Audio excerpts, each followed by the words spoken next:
IAG stands for Independent Advisory Group, and they're really a body of members of the public who assist the police force on occasions. They act as a critical friend for us when we have perhaps major incidents and the like, or we have controversial issues where we want to get very much a public, bespoke view on things. So it's external view as a critical friend into the force.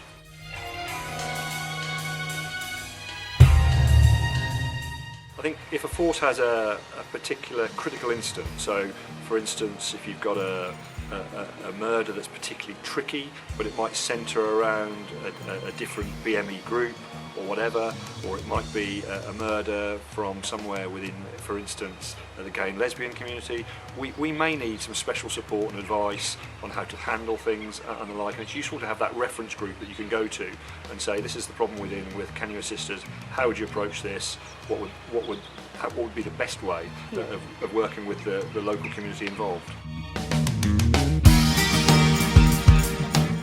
The one thing that's often misunderstood by people on IAGs is that they're sort of seen as community leaders or big wigs within their local church, mosque or politicians. Well, actually nothing could be further from the truth.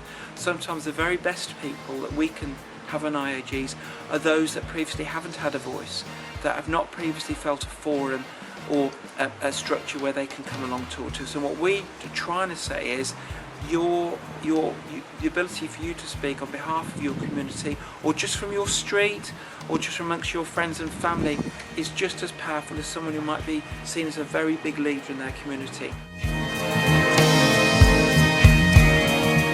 Sometimes it can be really right on the back of a critical incident. So say, if we talk about those recent events in Paris, there will be communities that will be feeling very vulnerable, either from attack, say the Jewish community, or say the Muslim community might feel that other communities look at them in a different way, or fearing them. So what we would do is, and have done, is say, okay, how do we alter the policing style, communications, what do we need to do to provide that reassurance? And it doesn't need to be couched in official police speak. In fact, quite the opposite. It's what does it feel like to be policed by us, and what are you looking for us to do differently or better?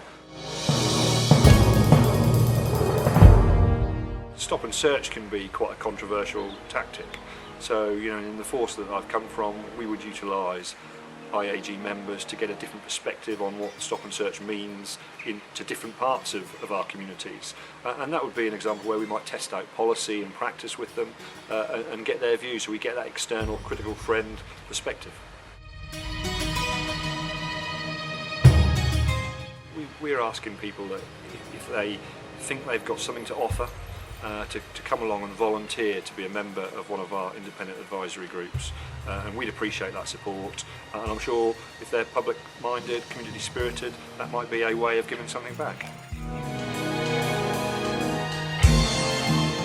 You should be involved if you care about how you get protected by the police and the sort of service that we can deliver. If you think that we can do things differently, or we can improve, or alternatively if we're doing things really well and we need to know that we need to keep doing those things. Money does feature quite a lot, and I think at the moment because of the cuts, well, you can help us shape what the service might look like, but critically, if you're a member of a community, which everybody is, if you bring something to bear from your day-to-day job about how you deliver a good service or a good quality of service through your profession, then you've got something to offer to help us. And what I would say is I think you'll find us very friendly, very welcoming, not threatening, and of course we try and make it informal.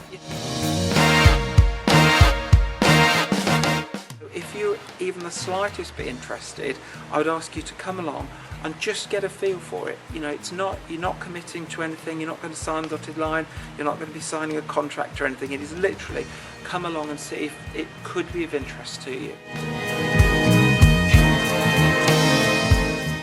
The key and the final bit from me, although I'm a police officer talking to potential members of the IAGs, is the independence bit. You don't work for us, you're not beholden to us, I'm not your boss. In fact, quite the other way around. It's a way of holding me to account, not the other way around.